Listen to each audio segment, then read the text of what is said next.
인천이다. 도쿄다. 빅그 사이트다. 피규어 만드는 채널 아니었나? 갑자기 웬 브이로그? 에라이, 나가야겠다. 갑자기 웬 브이로그?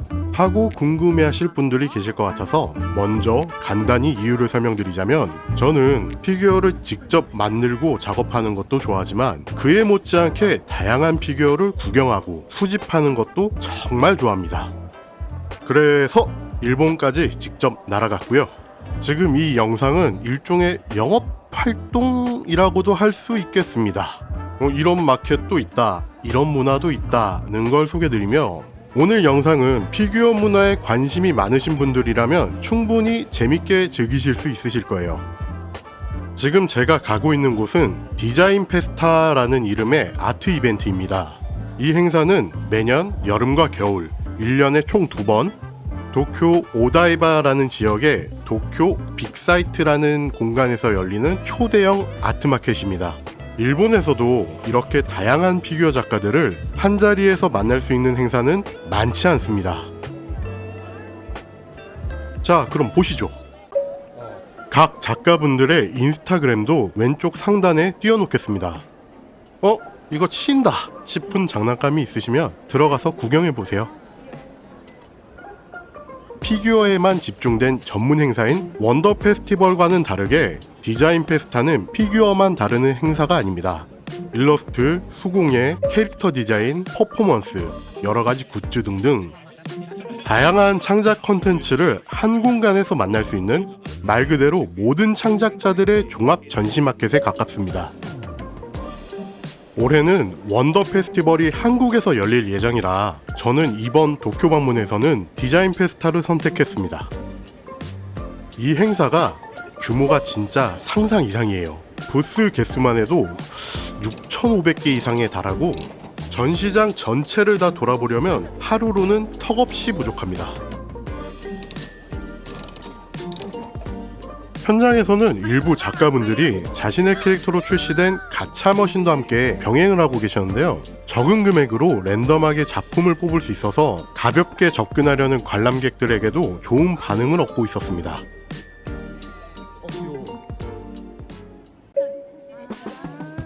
피규어 수집에는 참 다양한 분야가 있습니다. 마블, DC 같은 히어로 기반 피규어, 게임이나 애니 기반의 미소녀 피규어, 건담과 같은 프라모델이라든가 초합금 로봇, 미니어처, 레진 키트, 랜드로이드, 피그마까지 장르와 스타일, 재질에 따라서 그 세계는 끝도 없이 확장되고 있습니다. 그 중에서도 오늘 제가 중점적으로 소개해드리고 싶은 카테고리는 바로 아트토이입니다. 아트토이라는 단어를 들었을 때 다소 생소하게 느끼시는 분들도 계시겠지만, 사실 알고 보면 우리 일상 속에서도 자주 접할 수 있는 굉장히 매력적인 분야입니다. 예를 들어 피규어에 관심이 있으시면 한 번쯤은 보셨을 카오스 같은 피규어나 요즘 핫하게 인기를 끌고 있는 팜마트의 라부부 시리즈 같은 것들, 이런 작업들도 전부 아트토이 영역에 포함됩니다. 아트토이라는 분야는 사실 그렇게 오래된 분야는 아닙니다. 대중적으로 알려진 시기는 90년대 말 홍콩의 아티스트 마이클 라우가 힙합, 스트리트 문화와 피규어를 결합하면서부터 시작되었다고 알려져 있습니다. 마이클 라우의 작업은 단순히 장난감이 아니라 장난감이라는 형태를 빌려 예술을 표현한다는 새로운 시도로 보였고, 이후로 전 세계적으로 디자이너 토이 혹은 아트 토이라는 개념이 확산되었습니다. 어디는 디자이너 토이가 맞다, 어디는 아트 토이가 맞다 하는데, 이 개념이 요즘에는 많이 섞여 있기도 하고, 보통 서양권에서는 디자이너 토이, 아시아권에서는 아트 토이로 많이 불리는데, 저는 이 아트 토이라는 단어가 더 입에 잘 붙더라고요. 그래서 앞으로는 아트 토이라고 얘기하겠습니다. 이 작가님은 나무를 소재로 작업을 하고 계셨는데요. 귀여운 캐릭터에 나무의 자연스러운 텍스처가 더해져 정말 따뜻한 인상을 주는 작품이었습니다.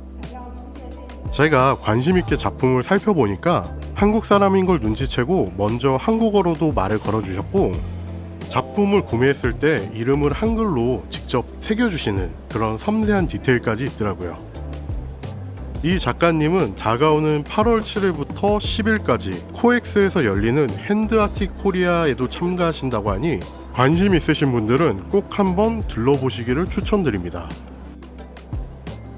이게 영상으로 보는 것보다 실물로 직접 보면 훨씬 매력적이에요.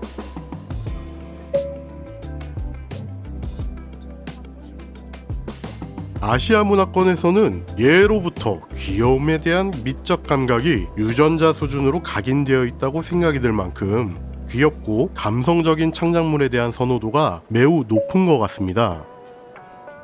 그만큼 아트토이도 한국, 일본, 대만, 홍콩, 중국 등등 다양한 지역에서 활발히 제작되고 소비되고 있습니다. 하지만 사람들이 아트토이를 수집하는 이유는 단순히 귀엽다라는 감정만은 아니라고 생각합니다. 이 좋아하는 작가의 세계관을 장난감이라는 형태로 소유할 수 있다는 감각. 예를 들어 어떤 분들은 음악 앨범을 LP로, 또 어떤 분들은 그림 작가의 아트북이나 굿즈 형태로 소장하듯이 아트토이도 마찬가지입니다. 일종의 미술 수집이 대중화된 형태가 아닐까 그렇게 생각합니다. 이 시리즈는 전 시리즈를 다 모으고 싶다, 이건 발매 2시간 만에 품절된 에디션이다 같은 이야기가 컬렉터의 자부심과 연결되면서 팬덤 문화를 만들어내는 것 같습니다. 요즘 핫한 라부부도 알고 보면 홍콩 작가 카싱룽의 작업인데요.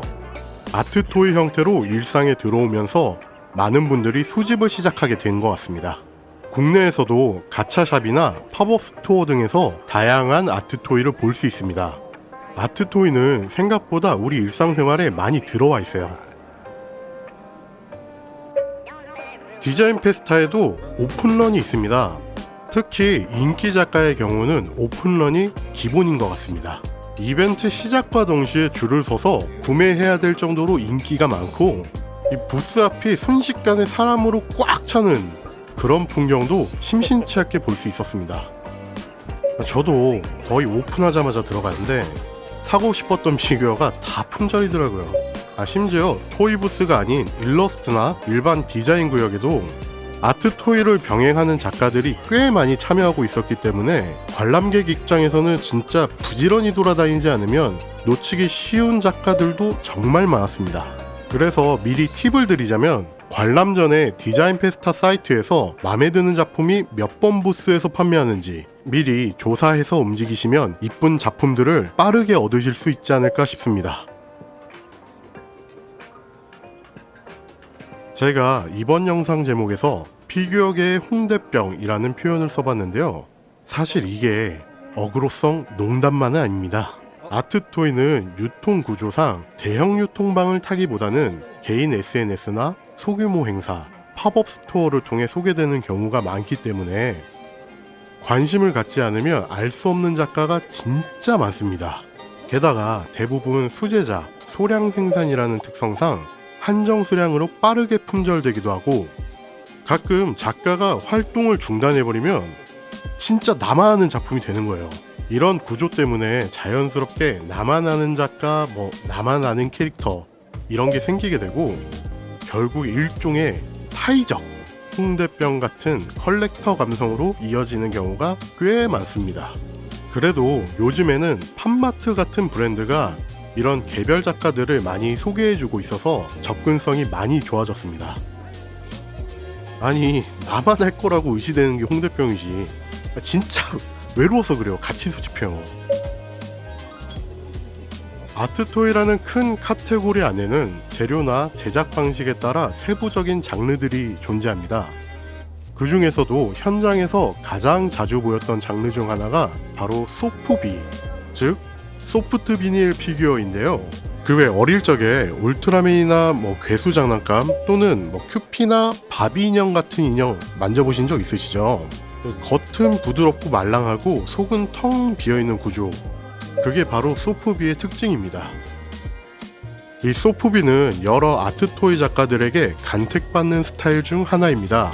이 재료는 상대적으로 단단한 PVC나 레진과는 또 다른 매력이 있는데요.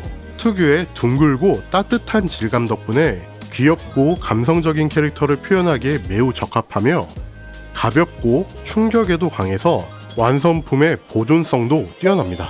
하지만 소프비는 제작 과정이 전통적이고 꽤 까다롭습니다. 단순히 몰드에 부어 만드는 게 아니고 고온 상태의 비닐 소재를 다루고 수축률을 계산하며 전문적인 기계 설비가 필요한 공정이고, 이게 또 요즘에는 많이 사라지는 추세라 우리나라에서는 진작에 이런 인프라가 사라진 지 오래됐고, 일본이나 중국 등지에서는 소프비의 제조, 수집 문화가 오랫동안 자리 잡아왔고, 그에 따라 제작 환경도 훨씬 잘 갖춰져 있습니다. 이러한 이유로 국내의 많은 아트토이 작가분들도 국내에서 직접 소프비를 제작하기는 어렵고 해외 제작사와 협업을 하거나 대행을 맡기는 경우가 많습니다. 저도 언젠가는 한번 소프비를 해보고 싶어요.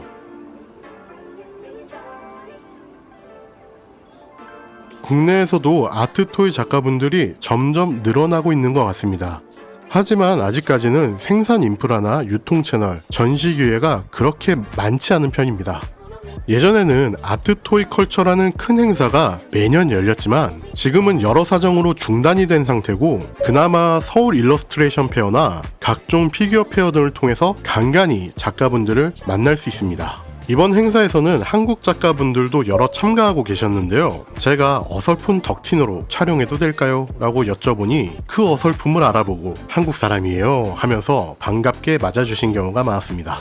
지금부터는 한국 작가분들의 부스입니다. 지금 보고 있는 이 거위 캐릭터도 한국 작가분의 작품입니다.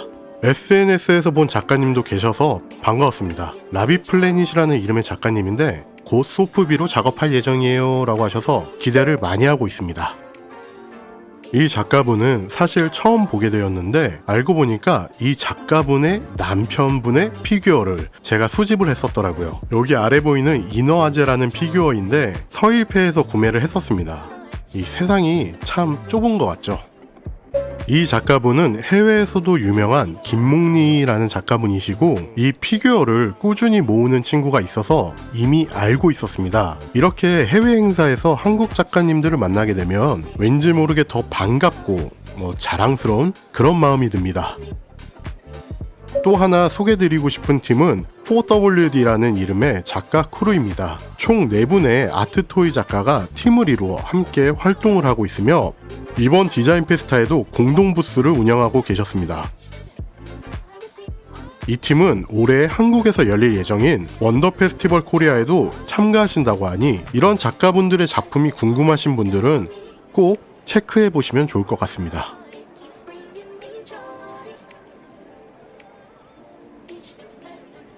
여기까지가 제가 부스에서 뵌 한국 작가분들인데, 디자인 페스타의 규모가 너무 커서 보지 못한 한국 작가분들도 많을 거라 생각합니다.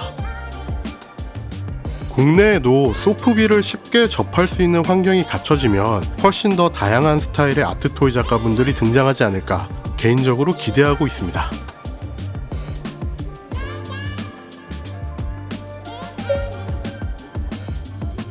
자, 나머지 작품들도 천천히 구경해 보시죠.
살래.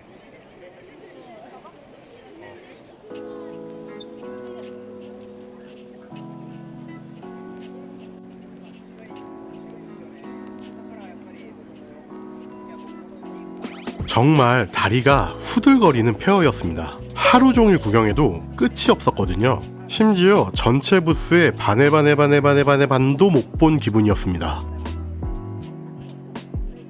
아트토이가 궁금하시다면, 일러스트나 디자인 작업 구경하시는 걸 좋아하시는 분들이라면, 또 일본 여행을 계획 중이시라면 나중에 행사 일정을 체크하신 뒤 한 번쯤 가보시는 것도 추천드립니다. 티켓을 구매하는 것도 어플로 쉽게 하실 수 있어요.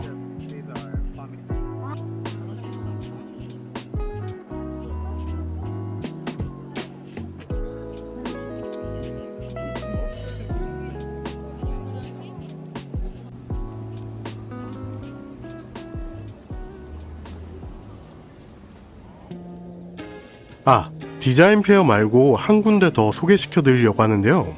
디자인 페어가 항상 열리는 이벤트가 아니기 때문에 소프비 갬성 한 입 맛보시라고 소프비 관련 전시를 자주 하는 공간을 소개해 드릴까 합니다. 바로 하라주쿠에 위치한 솜속 갤러리입니다. 일본 여행 중 시간 여유가 있다면 꼭 한 번쯤 들러볼 만한 장소입니다.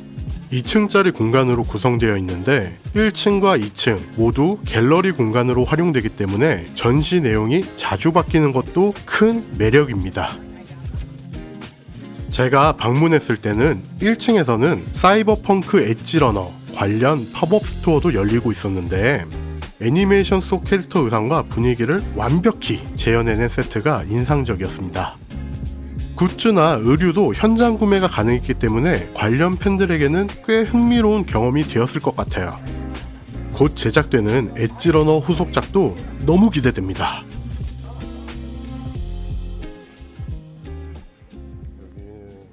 이 2층에 제가 보고 싶었던 마우치앤옵스라는 홍콩 크리에이터 듀오의 전시회가 열리고 있었습니다.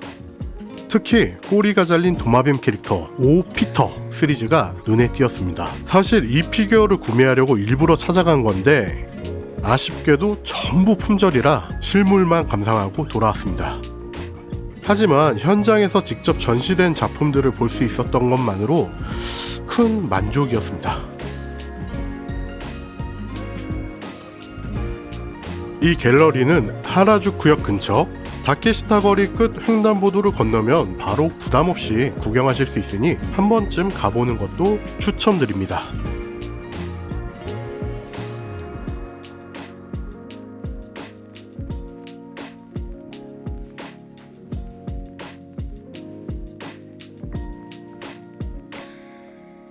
이번 영상에서는 도쿄 디자인 페스타를 중심으로 아트토이와 소프비 문화, 그리고 여러 작가분들의 작업 세계를 소개해드렸습니다. 혹시 아트토이에 대해 막연하게만 알고 계셨던 분들이라면 이번 영상이 조금이나마 새로운 흥미를 느끼는 계기가 되었으면 좋겠습니다. 그리고 지금 이 대본을 작성하는 시점에서 저의 채널의 구독자 수가 무려 9,000분에 가까워지고 있습니다. 이 자리를 빌려 진심으로 감사 인사를 드립니다. 이 감사한 마음을 담아 다음 영상에서는 작지만 정성이 담긴 구독자 이벤트를 준비해 보려고 합니다. 피규어에 관심이 있으신 분들이라면 놓치지 마시고 꼭 참여해 주시길 바랍니다.